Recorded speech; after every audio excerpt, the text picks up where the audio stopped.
everyone, I bet you're wondering why I'm not up on the stage banging on drums this morning, and more importantly, why I'm videotaping with clothes in the background. I'm actually coming to you straight from the official Coastal Community Church executive office.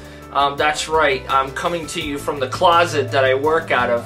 I wanted to share with you guys this morning that my family and I are in Port St. Lucie right now celebrating the 20th anniversary of the church my dad started in 1989.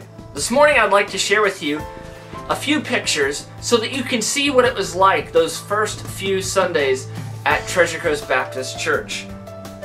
Now I have to warn you that due to lighting and camera angle, things outside of our control, Nate and I might look like dorks. I assure you it is nothing more than camera angle and lighting.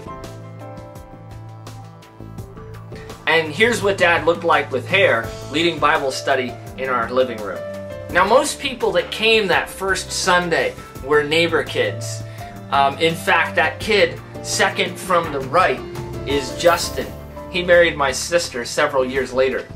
There was never enough room inside the house, so my mom would always take the kids outside for a Bible story. Nate is on the right. The new church quickly grew, and it wasn't long before all of these people were coming to our house every Sunday.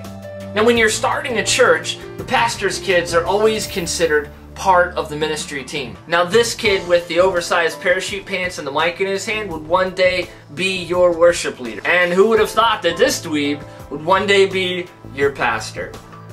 Of course, it didn't take long for the excitement of having church in your own home to wear off. Saturday seemed to be full of a long list of chores to get ready for Sunday, and every week the kids would get into my room and mess up all my stuff. There'd be little children playing with things that I don't want them playing with. In fact, there was this one time that I caught a little girl brushing her teeth with my toothbrush. Growing up a pastor's kid, I remember thinking to myself, if there is one thing I won't do for God, it is to become a pastor and start a church. God must have really chuckled at that thought. It was only about 3.5 years ago when Coastal Community Church started meeting for the first time in our home.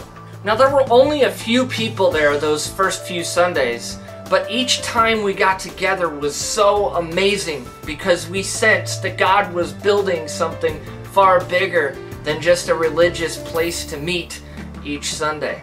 Soon people were sitting on coffee tables and end tables, and even the floor in the absence of enough chairs. As we move from then to now, God has grown us, and it's not simply to be bigger so we can have a bigger show.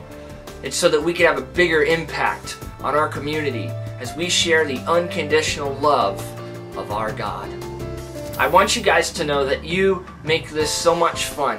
I miss you, I love you, and I wish you and your family the happiest of Thanksgivings.